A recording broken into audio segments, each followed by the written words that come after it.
A man curiously pressed a mysterious button. He pressed another one. This time, a pair of chopsticks dropped down. He kept pressing buttons, and before long, the chopsticks had piled up into a small mountain. Thinking it was some kind of game, he continued pressing them non-stop until he accidentally hit a different button. After spending what felt like ages experimenting, he still hadn't found a single clue about how to open the door. All he had to show for it was a pile of useless junk. Frustrated, he threw a balloon, which accidentally hit another button. A plate of sushi immediately dropped from above. Starving, he was thrilled. But he quickly noticed there was no soy sauce in the small dish. He pressed every nearby button, hoping to find some. But all that came out was even more sushi. With no other choice, he filled his stomach first. After forcing himself to eat all the sushi, he pressed another random button.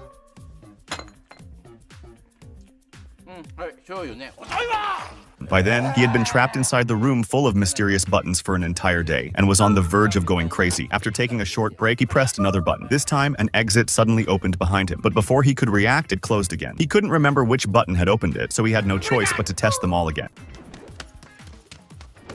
After countless attempts, he finally found the correct button. He rushed toward the exit, but the moment he released the button, the door slammed shut again. He moved a vase onto the button, hoping it would hold it down. Instead, the button lifted the vase into the air, so he kept pressing the sushi button until the vase was completely filled with sushi. He tried again, but this time, he pressed the wrong button.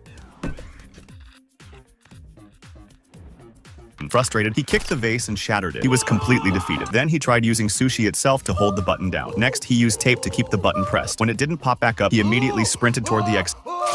Just as he was about to give up, he picked up a toothbrush, planning to brush his teeth and go to sleep. While searching for toothpaste, a rope suddenly dropped from the ceiling. He finally reached the exit in time, but when he got to the door, he realized he still needed a key. Panicking, he tried to squeeze through anyway. The closing door slammed against his waist. Furious, he kicked the wall. A key suddenly fell out. To avoid making another mistake, he used pieces of sushi to mark the buttons he needed. Then he grabbed the rope, swung across the room, picked up the key, and swung back to the exit. But even after inserting the key, the door still refused to open. Looking up, he noticed there was also a combination lock. He was completely devastated and began throwing things around the room.